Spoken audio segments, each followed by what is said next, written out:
Lumingon si Megan sa katabing si Jersey dahil may itatanong sana siya rito. Ngunit hindi niya naituloy ang gustong sabihin dahil nahuli niya ang kanang kamay nito na gusto siyang hawakan. Pero dahil lumingon siya, huminto ang kamay ng binata na nakataas at ikinuyom. Nagtanong ang mga mata niya.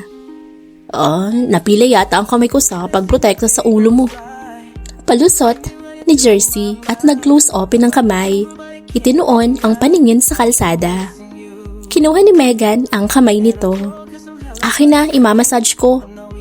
Wag na. Nagmamanayo ako, baka mabangga tayo. Inagaw ni Jersey ang kamay. Konti na lang talaga, maniniwala na akong may gusto ka sa akin, Jersey. May gusto nga ako sa'yo. Umaamin na ba si Jersey? Tumambol ang dibdib ng dalaga. Gusto kitang batukan. Dahil hindi ka na yata marunong tumawid ng kalsada, muntik ka nang ma-hit and run. Patawa-tawa si Jersey. Hinampas niya ang balikat nito at napaingos.